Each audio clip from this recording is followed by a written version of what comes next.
آپ نے کبھی سوچا ہے کہ آپ اپنے ہاتھوں سے اپنے گھر کی برکت کو نکال دیتے ہیں؟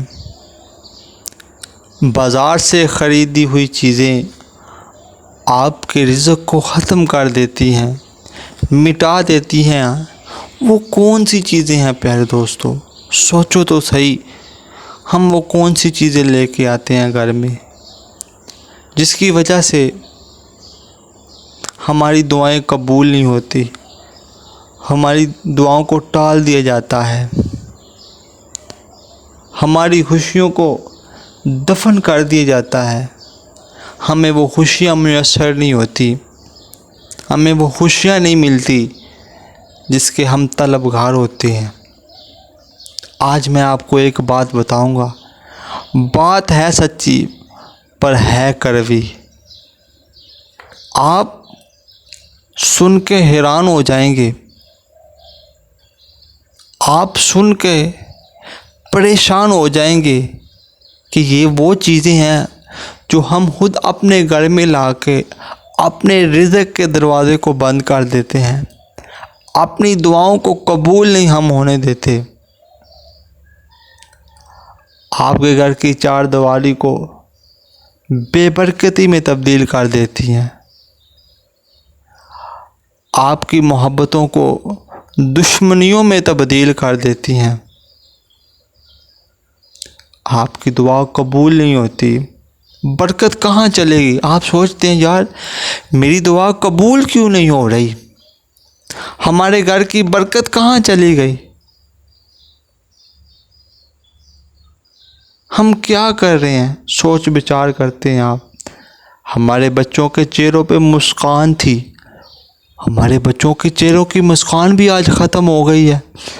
ہمارے بچے بھی لڑتے ہیں، جھگڑتے ہیں، ہمارے بچے بھی پریشان ہیں، ہم بھی پریشان ہیں۔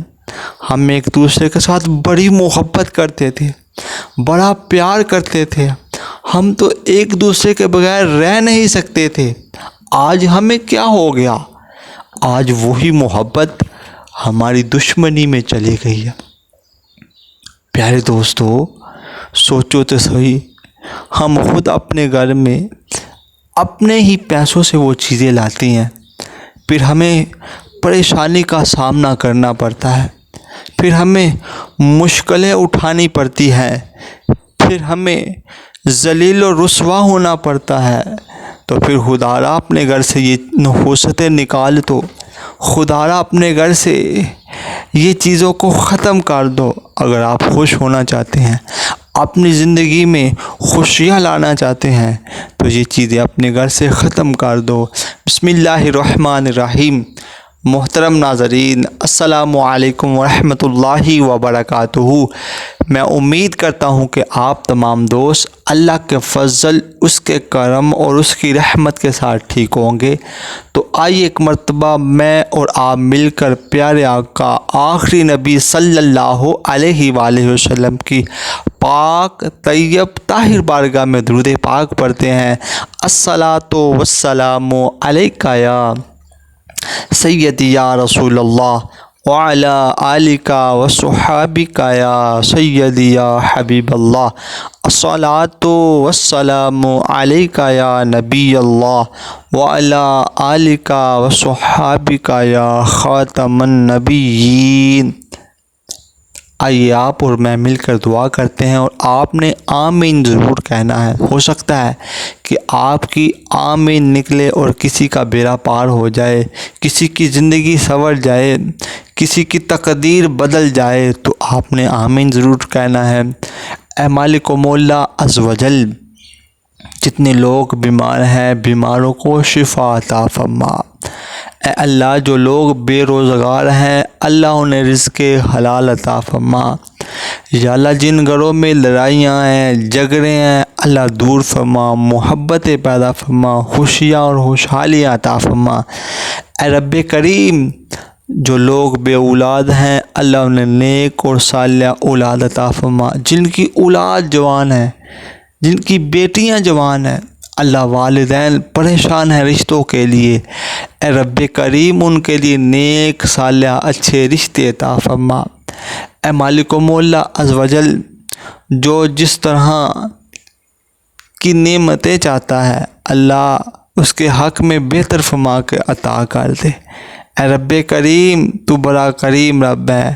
حضرت امام زین العابدین کی بیماری کا واسطہ، جو گھروں میں بیمار ہے، ہسپتالوں میں بیمار ہے، خشکی میں بیمار ہے، تری میں بیمار ہے، اے رب کریم تو تمام لوگوں کی، میرے مالک و مولا، بیماریوں کو دور فرما کر شفا عطا فرما، عافیت والا معاملہ عطا فرما۔ اب پیارے دوستو، میں اور آپ اپنی دعاؤں کو قبول کرنا چاہتے ہیں، ہماری دعائیں بھی قبول ہوں، ہمارے گھر میں برکت ہی برکت ہو، نحوستیں ختم ہو، پریشانیاں دور ہوں، ہمارے گھروں میں پیار محبت ہو، بھائی چارہ ہو، ہم اپنے گھر میں سکون سے اپنی زندگی کو گزار سکیں۔ یہ آپ بھی چاہتے ہیں اور میں بھی چاہتا ہوں۔ پھر ہم کرتے کیا ہیں؟ ہم خود ہی بازار جاتے ہیں اور اپنے گھروں میں وہ چیزیں لاتے ہیں جن کی وجہ سے ہمارے گھروں میں بے برکتیاں ہوتی ہیں، جن کی وجہ سے آج ہم دین سے دور ہیں، ہم آج بھی جہالت میں ہیں، آج بھی ہم ایسے باتیں، ایسے کام کرتے ہیں جن کی وجہ سے ہمیں پریشانیاں اٹھانیاں پڑتی ہیں۔ تو پیارے دوستو، ہمیں چاہیے کہ ایسے معاملے یا ایسے کام ہم نہ کریں جس سے اللہ اور اس کا رسول ہم سے ناراض ہو۔ اب آپ نے کرنا کیا ہے؟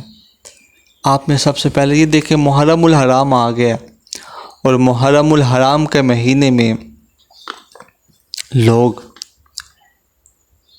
مہنگے اور فیشن والے کپڑے خریدتے ہیں جو صرف اور صرف دکھلاوے کے لیے ہوتے ہیں، ریاکاری کے لیے ہوتے ہیں، کسی کو نیچا دکھانے کے لیے ہوتے ہیں۔ جناب میرا جو سوٹ ہے نا وہ مہنگا ہو، جب میں کسی مجلس میں پہن کے جاؤں، چاہے وہ مرد ہے، چاہے عورت ہے، چاہے وہ نوجوان ہے، میں جب جاؤں کہیں پر تو لوگ کہیں واہ واہ واہ کیا بات ہے جناب، اس بندے نے تو جو، یا اس عورت نے، یا اس آدمی نے جو سوٹ پہنا ہے یہ بہت خوبصورت ہے، اس جیسا سوٹ ہی نہیں کسی کا۔ ٹھیک ہے، جب یہ چیزیں ہمارے اندر ہوگی، ریاکاری دکھلاوا ہوگا، تو پھر ہمارے گھروں میں جناب پریشانیاں تو ہوں گی۔ کیونکہ دیکھیں ہمارے بزرگوں کی زندگی، نبی پاک علیہ الصلوۃ والسلام کی زندگی، حضرت سیدہ فاطمہ الزہرا کی زندگی دیکھیں، ان کے پاس تو بس تھوڑے تھوڑے سوٹ تھے اپنے بدن کو ڈھانپنے کے لیے۔ آج ہمارے پاس اتنے سوٹ ہیں، چلا اب کالا سوٹ ہی لینا ہے، میں نے تو وہ ایسا سوٹ لینا ہے تو لوگ دیکھتے رہ جائیں۔ تو ایسے معاملوں سے بچیں جناب، جو صرف دکھلاوے کے لیے ہوتے ہیں۔ جو چیز اللہ کے لیے نہ ہو وہ شیطان کے لیے ہوتی ہے، جب شیطان کے لیے ہوتی ہے تو پھر اس گھر میں جو نا پریشانی آتی ہے، نحوستیں آتی ہیں۔ نمبر 2، مہنگا موبائل یا پھر دوسری مہنگی قیمتی چیزیں۔ پھر خیال ہوتا ہے جناب میرا موبائل ایسا ہونا چاہیے کہ جب میں اس سے پک یا تصویر بناؤں لوگ کہیں یار کیا تیرے موبائل کا رزلٹ ہے، یا پھر میں اسٹیٹس لگاؤں لوگ دیکھیں واہ واہ واہ کیا بات ہے جناب۔ کسی مجلس کی تصویر اچھی ہونی چاہیے، میں جہاں پر جاؤں، کسی مولوی صاحب کے پاس، کسی علامہ صاحب کے ساتھ، کسی ذاکر کے ساتھ جاؤں تو میری تصویر بہت خوبصورت ہو کہ جناب اس کے موبائل کا رزلٹ بہت اچھا ہے، وہ پھر میں اسٹیٹس پہ لگاؤں، لوگ واہ واہ کے لوگ کہیں کہ یار اس کا موبائل کا رزلٹ بہت اچھا ہے مہنگا، پر جو مہنگی چیز ہے وہ جناب نہیں لینی چاہیے، ضرورت کے مطابق چیز کو استعمال کیا جائے۔ اگر آپ مہنگی سے مہنگی چیز لیں گے، ظاہر بات ہے آپ کے پاس 20 روپے ہیں تو آپ 50 روپے کا فون لے لیں گے، ایک مثال دیتا ہوں، تو پھر وہ تو آپ کے لیے پریشانی کا باعث بنے گا۔ 30 روپے آپ نے اوپر کہاں سے لا کے دینے ہیں؟ پھر گھر میں لڑائیاں جھگڑے ہوں گی۔ ایسا کیا کریں کہ جتنے آپ کے پاس پیسے ہیں اتنے ہی چیز لے لیا کریں۔ اب نمبر 3، قیمتی زیور یا قیمتی سونے کا سیٹ۔ بعض عورتوں کی جو ہے نا یہ خواہش ہوتی ہے کہ جیسا قیمتی سیٹ میں پہنوں ویسا کوئی بھی نہ پہنے، جیسا قیمتی سونا میں نے ڈالا ہوا ہے ویسا کوئی نہ پہنے۔ ایسے تو یہ سونا عورتوں کی زینت ہے، ٹھیک ہے کہ نہیں؟ اگر اب اس میں آپ نیت دیکھیں کہ اس عورت کی نیت کیا ہے، ٹھیک ہے؟ اگر اس کی نیت ریاکاری ہے، دھوکا ہے، دکھلاوا ہے، فریب ہے، کسی کو اپنا ڈیگریڈ کرنا ہے، تو پھر یہ شیطانی عمل ہے، پھر یہ شیطانی وسوسے ہیں، ٹھیک ہے جناب؟ پھر لوگ حسد کرتے ہیں، لوگ مجھ سے حسد پھر لوگ حسد کرتے ہیں جناب ایسے ایسے معاملوں پہ۔ تو پھر کوشش کریں کہ ایسی چیزوں کو نہ خریدیں جناب، جن سے جناب اللہ اور اس کے رسول کو ناپسند ہو، ٹھیک ہے؟ نمبر 4،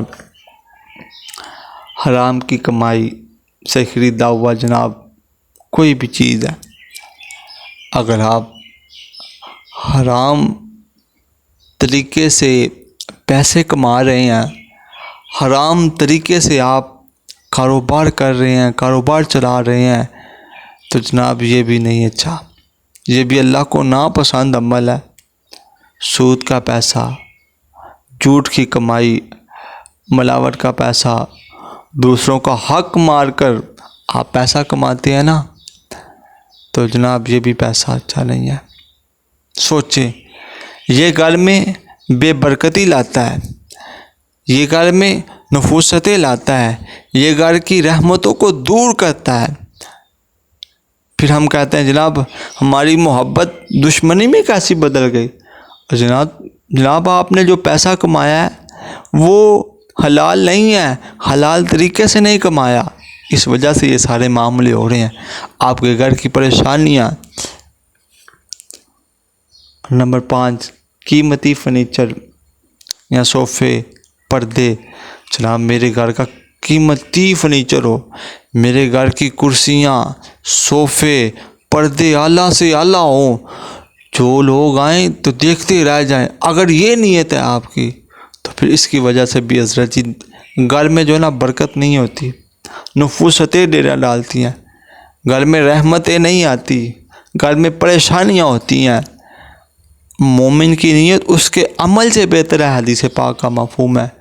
آپ کی نیت اچھی ہے تو آپ کو اللہ اجر بھی عطا فرمائے گا۔ اگر آپ بری نیت سے یہ چیزیں خریدتے ہیں تو پھر یہی چیزیں آپ کے گھر میں بے برکتی لائیں گی، یہی چیزیں آپ کے گھر میں نفرتیں لائیں گی، یہی چیزیں آپ کے گھر میں دشمنیاں لائیں گی، یہی چیزیں آپ کے گھر میں رزق کے دروازے بند کرتی جائیں گی۔ دیکھیں نا، اگر آپ نے موبائل لیا ہے تو آپ کہتے ہیں کہ جناب یہ موبائل میں اللہ اور اس کے رسول کا ذکر سننے کے لیے استعمال کروں گا، میں صبح سویرے تلاوت قرآن کریم چلاؤں گا، تو پھر تو آپ کو اللہ اجر عطا فرمائے گا۔ کوئی علم دین سیکھوں گا، حضور کی نعت سنوں گا، اس سے تو پھر تو بات ہے۔ اگر آپ یہی سوٹ لیتے ہیں تو آپ کہتے ہیں میں عبادت الہی کے لیے یہ سوٹ استعمال کروں گا، اس سوٹ کو میں خوبصورت سوٹ میں نے لیا ہے، یہ اللہ کے ذکر جب میں کروں گا تب میں پہنوں گا، جب میں نماز پڑھوں گا، جب قرآن پڑھوں گا تب یہ میں سوٹ استعمال کروں گا، تو پھر دیکھیں آپ کو اللہ پاک اس پر کیسا اجر عطا فرماتا ہے۔ پھر یہ دیکھ لیں، آپ ساری چیزیں دیکھ لیں، اگر آپ کی نیت اچھی ہے تو انشاءاللہ اللہ آپ کو اجر عطا فرمائے گا۔ اگر وہی کرسیاں، وہی صوفے آپ لیتے ہیں، کہتے ہیں کہ یہاں پر بیٹھ کر میں اللہ کا ذکر کروں گا، قرآن پاک کی تلاوت کروں گا، یہاں پر بیٹھ کے میں حضور کی نعت سنوں گا، یہاں ہمارے گھر میں کوئی عالم دین کو میں بٹھاؤں گا، کسی غریب کو اپنے گھر میں لا کے بٹھاؤں گا، اسے کھانا کھلاؤں گا، تو پھر دیکھیں جناب اللہ پاک آپ پر کس طرح راضی ہوتا ہے۔ پھر وہ دشمنیاں بھی ختم ہو جائیں گی، وہ نفرتیں بھی ختم ہو جائیں گی، رزق کے دروازے بھی کھلنا شروع ہو جائیں گے۔ اللہ تعالی ہمیں عمل کی توفیق عطا فرمائے۔